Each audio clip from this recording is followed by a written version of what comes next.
大家好，我是唐浩，今天都好吗？最近的热门话题比较多，所以今天呢，我们要跟您聊2个题目。话题1：铲子超人突破50万，打乱中共的盘算。话题2：好友爆料说雨朦胧看错邪教而受害。不过呢，现在先请您帮我个忙，订阅我们的频道，然后打开小铃铛，选择所有通知，这样呢就能收到我们未来的节目通知了。好，来看第一个话题。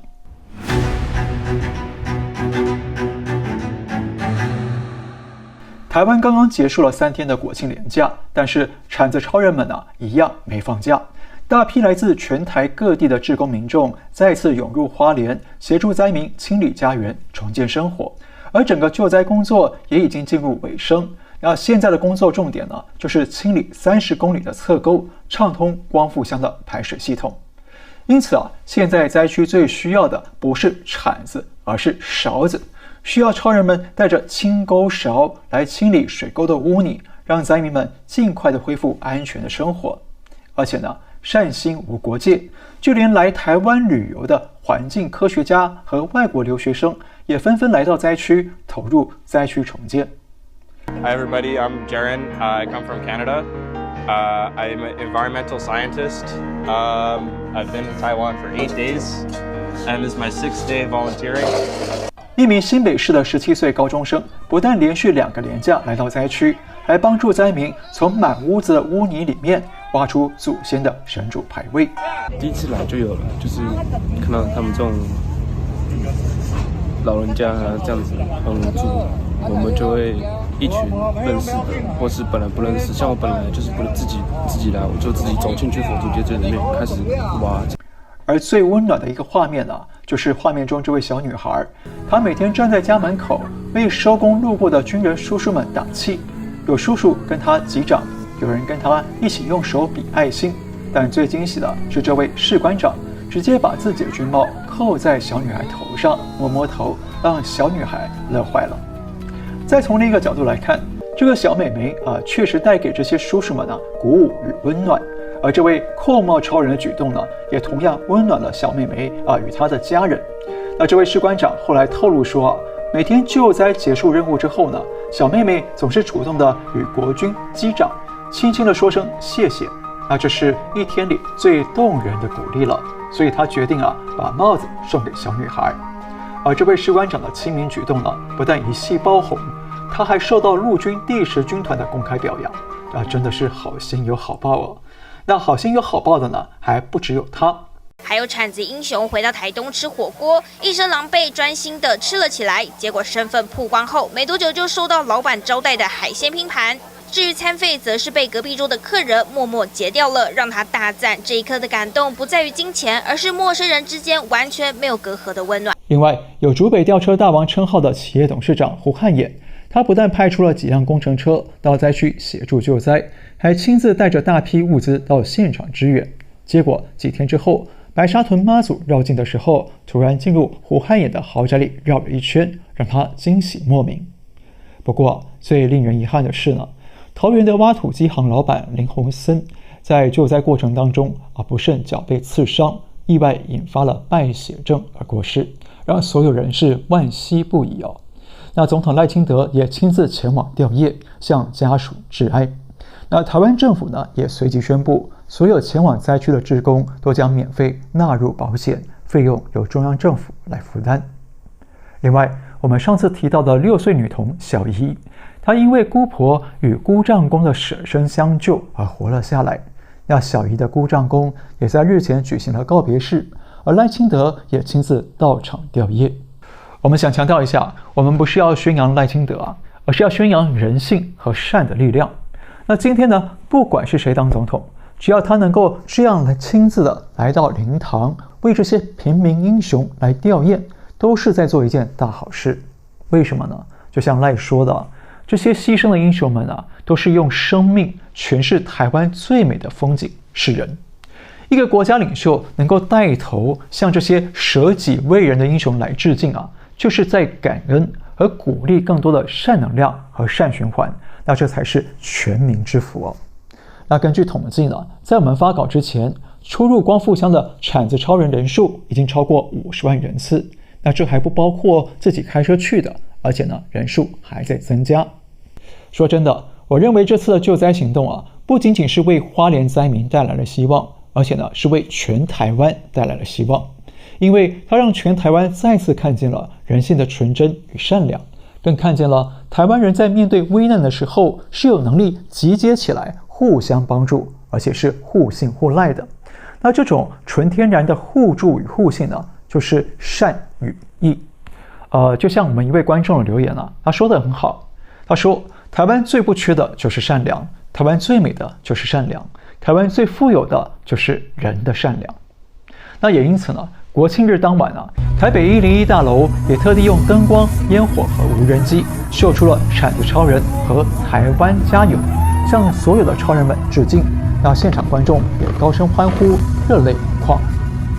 好，我们上一集节目啊，获得很多朋友的支持与肯定了，我们非常的感谢大家。那我也看了回了很多留言了。那我知道啊，里面有一些啊是中共的网军或者小粉红，那这没关系啊，我都欢迎。但是呢，我发现有几件事情呢，可能值得拿出来讲一下我的看法。有不少朋友留言啊，正体字、简体字都有。他们说铲子超人会出现，是因为政府无能，才会逼得百姓要自己救自己。那这一点呢，我要分2个层面来说。第一呢，是在自由社会里面呢，人民遇到灾难会自救，会互助，这是善良人性的本能反应啊，跟政府啊没有什么绝对的关系。就像我看到你跌倒了，我不会主动的过去把你扶起来，而不是等着政府派人来扶你，对吧？那这是一种人性的友善本能，而台湾这种善良的百姓呢，还真的是特别多。就像有一位观众朋友留言说的，真的不止铲子超人，是全部的人都有在做后盾，免费洗车、盲人按摩、为铲子超人付钱买工具，太多太多了。周边一般人啊都有在出力。那换言之呢，这种人机己机、人逆己逆的同理心和大善大义啊，才是铲子超人诞生的根本燃料。那当然了，政府有没有责任呢？当然是有的。那到底是中央政府还是花莲县政府的责任呢？这2天呢，中央跟地方也吵得特别凶。那英国 BBC 也特别针对这个问题做了深入报道，那大家可以自己去看看，我就不多说了。因为在我看来啊，不管是中央或地方政府呢，都有人民在批评、在监督，那这就是自由社会最可贵的地方。因为权力有人民去制衡，才能够保障人民的自由、生命与安全。那第2点呢，是在中国共产党或者类似的集权社会里面呢，为什么他们要宣传大政府，强调一切都是政府做的呢？就是因为要思想控制人民，要用党性洗掉你的人性，让你从小到大思维里首先想到的都是党跟政府，那一切呢都要听党的命令，都要依赖党，不能自己集结去救灾，不然呢就可能会变成不可控的群众风险，那这是党不能允许的。所以呢，我们看到有些大陆网友来留言说他们都是解放军跟武警在救灾，不需要人民动手。那这个说法实在是很有趣哦。为什么呢？大家想想中共为什么要养200万的军队呢？除了要对台湾跟周边地区发动侵略之外，最重要的首要任务就是要压制中国人民，为党的政权来维稳那你看看6·4天安门事件，是谁对人民开枪？军队。那是什么车辆在碾压人民呢？军方的坦克车。没错，共军也会救灾，但是你看到的共军救灾画面都是哪来的？是不是都是从中共党媒和抖音、小红书来的？那这些宣传工具都是中共用来洗脑人民的认知战武器那看多了当然就被思想控制了。举个例子，日前广西百色发生了大洪灾，那如果你只看中共党媒跟抖音一定会觉得哇，解放军英勇救灾。但实际上，当地有居民说，他们挨了5天都没有等到任何救援。那你知道还有多少灾民跟灾区没被救到呢？有朋友留言说抖音上面出现了很多对铲子超人的讪笑，说他们是去打卡博流量。的确在抖音、小红书以及一些亲共的社交媒体上呢，确实都在散播批评铲超的言论。那为什么呢？说穿了是因为中共不喜欢，中共害怕，所以呢要通过这种舆论引导的大范围政治战来把见义勇为的善事洗成坏事。那为什么中共会怕产超呢？第一，产超目前超过50万人次，那这还不包括其他在背后默默使力的无名英雄。那这一点说明了台湾人民遇到大型危机的时候呢，会展现超强的韧性与善良的人性，会大规模的自动集结凝聚起来，变成一堵高大的防火墙，会让危机难以攻破。而这种韧性与人性平常是隐藏在民间，若有似无。那换言之，台湾人的这种超强凝聚力与韧性打乱了中共进犯台湾的盘算。香港学者林和利日前才爆料说中共准备用5艘舰艇封锁台湾，然后呢就能逼得台湾人民主动投降。但这次台湾的50万产超大军显然证明了中共低估台湾人民保卫家园的斗志与韧性。第二个原因呢，是台湾人们的良知与善能量太大了，不利于中共的大规模统战。大家知道中共的统战渗透都是找什么人下手呢？找那些人性有弱点，找人性的恶来下手。比方说呢，可以为了金钱而出卖良心可以为了权位而不讲道德的人，你看看那些亲共政客就知道了，对不对？但是这次产超大军又再次证明了台湾人民的传统道德跟良知还是非常强大。那这一点呢，就会对中共的新战带来阻碍，也会影响他们的统战进展。那最后一点呢，是中共不希望中国人民看到两岸民间的对比。为什么台湾人民彼此不认识，却可以掏心掏肺的相互帮助、相互信任呢？那为什么在中国大家都得戒备彼此，就连老人跌倒了都不敢去扶起来呢？因为怕被讹诈。那为什么人性会败坏到这样呢？就是因为共产党不讲道德，破坏传统文化与人心。在上一集节目里呢，很多朋友都留言说他们对最后花莲王夫妇的段落格外的喜欢我是百思不解了，因为呢，我明明已经强调2次了，我是在讲中共官员，不是讲他们了。那其实呢，我觉得傅崐萁是挺可惜的，错失一次好机会。他都已经顺着民意开始铲土了，那如果他继续卖力的铲土，跟大家一起把屋子清干净，这样就是最好的公关宣传说明花莲王与人民同甘共土对不对？很可惜他身边一定缺少机灵的公关秘书。那至于花莲县委书记徐榛蔚呢？是花莲县长徐榛蔚呢？为什么花莲县长要卖力的把淤泥从电线杆的一边铲到另一边呢？那这个呢，也让我百思不解。我们还是看下一个话题好了。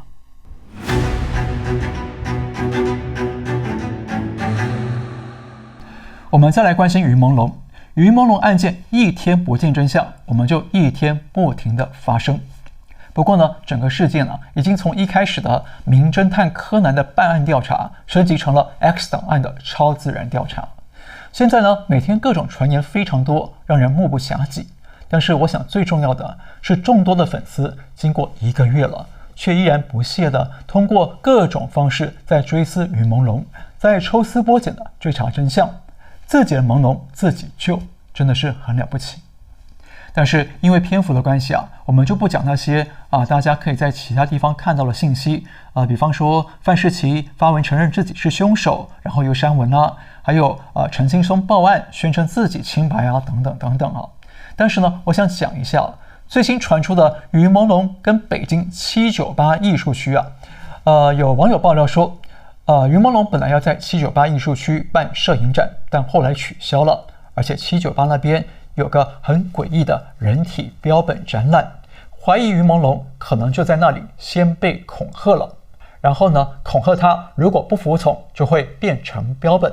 那接着于朦胧就被带往附近的宝格丽酒店，被施虐，被殴打，接着再被798对面的嘉美风尚中心继续施虐，最后就到了阳光上东小区，也就是于朦胧最后被人发现遗体的现场。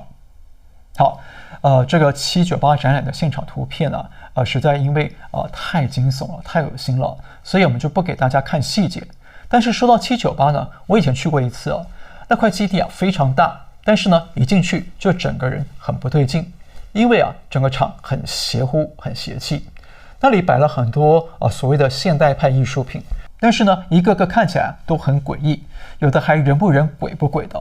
那现在是不是这样啊？我不知道，但是呢那个时候去了798之后啊，我心里就笃定了，以后来北京啊绝对不再去798。那没想到啊，这次云朦胧案件居然扯上了798，而且还扯上了邪教献祭哦，说云朦胧是因为跟中共党魁同一天生日，而党魁身体有状况，所以可能拿云朦胧来献祭，为党魁挡灾续命。那这个说法我无法查证啊，毕竟我也不懂邪术，也问不到习近平本人。但是呢，我认为啊，虽然证据还不够充分，但是确实不能排除云朦胧被中共用来献祭的可能性。为什么呢？首先呢，中共虽然对外鼓吹是无神论，但其实中共高官们都很迷信，因为为了保住他们手里的权力跟性命啊，所以有人就会用一些宗教仪式或巫术邪术等等来保住自己的权威。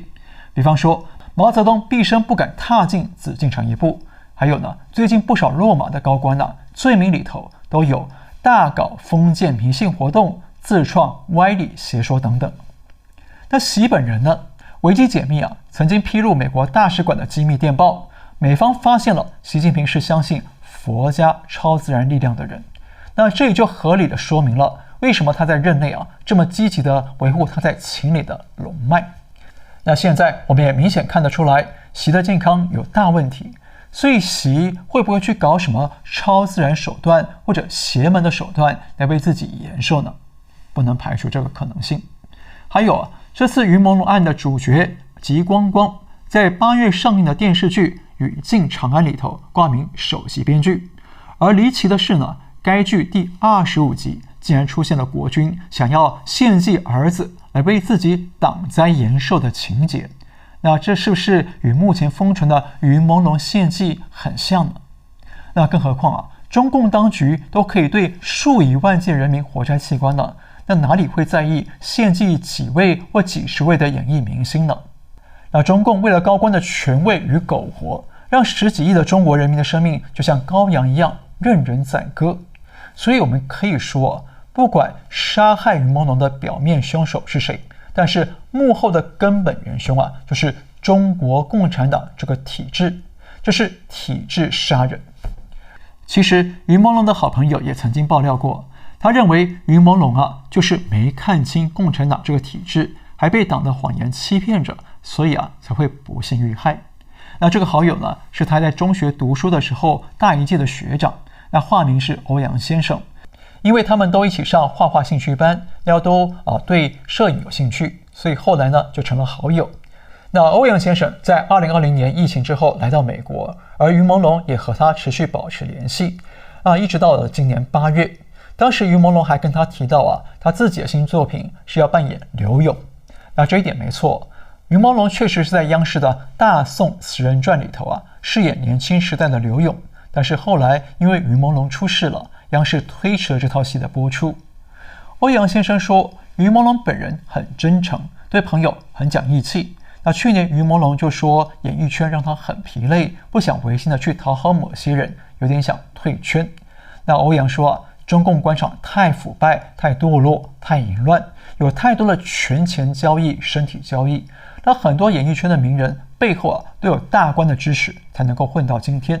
所以云朦胧跟那些名人的矛盾就是清高自洁与中共官场的腐败、淫乱、堕落之间的矛盾。但是欧阳强调很可惜，云朦胧对于中共体制的问题有点糊涂，没看清。所以呢，他上央视参加中共举办的活动，还捐钱给中共的单位等等，但是最后却被这个体制的权贵给害了。那欧阳感叹地说云朦胧的悲剧就在于被中共洗脑之后，才华与善举用错了地方，才不自觉地养了中共了。好，那欧阳的爆料确实很重要也证实了我们的说法，杀害云朦胧的凶手不仅是表面上的谁谁谁，更深层的是共产党的体制杀人。而事实上呢，共产党本质上就是一个邪教组织。那大家可以去读《九评共产党》这本书的解析，就会一目了然。所以说，中共邪教党魁用邪教献祭的手法来续命啊，这是很有可能的。好在啊，云朦胧的牺牲了，唤醒了许多中国人的理智。在过去这个月来，有几十万人到海外的三退网站发表声明，退出共产党、共青团和少先队组织，跟中共划清界限。通过这样的行动来谴责杀害云朦胧的元凶，还云朦胧一个公道。同时呢，也让自己脱离共产党的洗脑捆绑，为自己找回自主的人生。那截至目前为止啊，累计已经有超过4亿5300万人三退了。所以最后我们想说啊，不管这起案件结果如何，只要你关心云朦胧，就应该去读《九评共产党》这本书，去了解中共的真相是什么。同时呢，去退出中共的党团队，用这种非暴力的方式向中共说不，才是解体凶手的最好办法。好，那今天就聊到这里，感谢您收看，我们下次再会。